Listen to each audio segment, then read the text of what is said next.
Assalamu alaikum everyone, welcome to Vocabulary. In today's lesson we're going to learn an English sentence structure.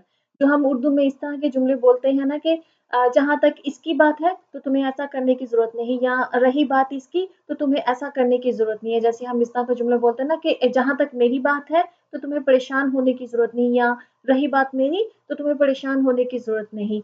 तो इस तरह के जो जुमले होते हैं उनको हम इंग्लिश में जब बोलते हैं तो उसके लिए हम जो इंग्लिश सेंटेंस स्ट्रक्चर यूज़ करते हैं वो है as far as something is concerned. ठीक है?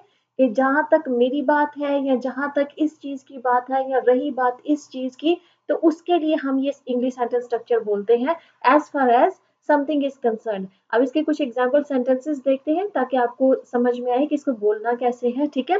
जैसे कि हमारा पहला एग्जांपल सेंटेंस है कि जहाँ तक मेरी बात है तुम्हें परेशान होने की ज़रूरत नहीं। तो इसको हम इंग्लिश में बोलेंगे as far as I am concerned you need not worry. As far as I am concerned कि जहाँ तक मेरी बात है या रही बात मेरी तो तुम्हें परेशान होने की ज़रूरत नहीं, यू नीड नॉट वरी। हमारा सेकंड एग्जांपल सेंटेंस है कि रही बात जिया की, मैं उसका ख्याल रख लूंगी। ठीक है? तो यहाँ जिया की जगह पे कोई भी नाम हो सकता है कि रही बात अली की या रही बात सुनीता की। ठीक है? तो रही बात जिया की, मैं उसका ख्याल रख लूंगी। ठीक है?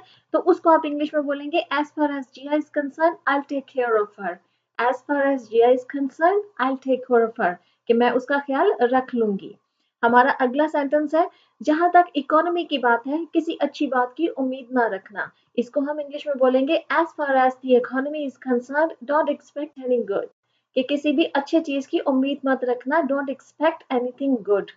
हमारा नेक्स्ट सेंटेंस है रही बात पैसों की तो मुझे कोई परवाह नहीं। ठीक है? तो इसको आप इंग्लिश में बोलेंगे as far as the money is concern I have no worries. ठीक है? आई हैव नो वरीज भी कह सकते हैं आप, या आई डोंट केयर कि मुझे कोई परेशानी नहीं है या मुझे कोई परवाह नहीं है। ठीक है? तो आई हैव नो वरीज या आई डोंट केयर दोनों का सेम मतलब निकलता है। ठीक है? कि as far as the money is concern कि जहां तक पैसों की बात है मुझे कोई परेशानी नहीं है या मुझे कोई परवाह नहीं है, आई हैव नो वरीज। ठीक है? हमारा नेक्स्ट सेंटेंस है रही बात खाने की तो वो हम घर मंगवा लेंगे। तो इसको हम इंग्लिश में बोलेंगे as far as dinner is concern will home deliver it, कि जहां तक खाने की बात है तो वो हम घर मंगवा लें। जैसे हम होम डिलीवरी करते हैं ना, तो आप कहेंगे विल होम डिलीवर इट, कि हम उसको घर मंगवा लेंगे।